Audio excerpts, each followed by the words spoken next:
আলহামদুলিল্লাহ আমরা মসজিদে আকসা এই মুহূর্তে গোল্ডেন ডোম যেখান থেকে প্রিয় নবী রহমতুল্লাহ আলমিন মেহরাজ মুবারাকায় গমন করেছেন সেই মসজিদের ভিতরে প্রবেশ করছি।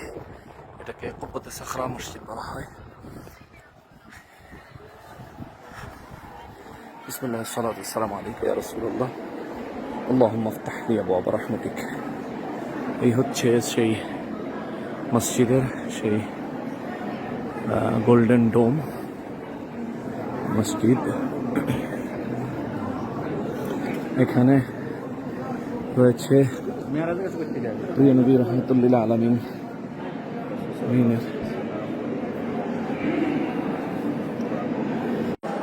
আযান হচ্ছে। এটা হচ্ছে প্রিয় নবী রহমতুল্লাহ আলামিনের নূরানি কদম মুবারকের ছাপ সম্পন্ন পাথরে মুবারাকা, যেখানে প্রিয় নবীজির কদম মুবারকের ছাপ মুবারক রয়েছিল, কিন্তু মানুষজনের হাতের ছোঁয়াতে বরকত পাওয়ার আশায় মানুষজন যে টাচ করছিল ওই জায়গা, এই পাথর মুবারক এখন দেখতে এমন দেখাচ্ছে।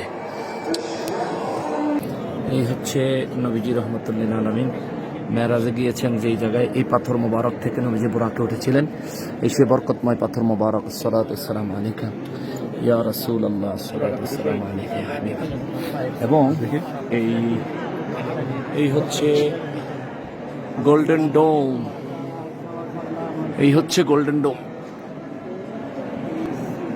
এই হচ্ছে গোল্ডেন ডোম। এবং এই জায়গা থেকে নবীজি রহমতুল্লাহ আলামিন মেরাজে গিয়েছিলেন। গোল্ডেন ডোম বরাবর এই জায়গাটা পুরোপুরি সংরক্ষিত রয়েছে।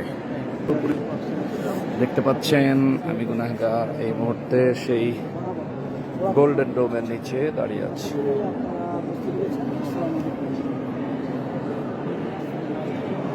এই সেই জায়গা যেখান থেকে নবীজি রহমতুল্লাহ আলামিন মেরাজ মুবারকে গিয়েছিলেন।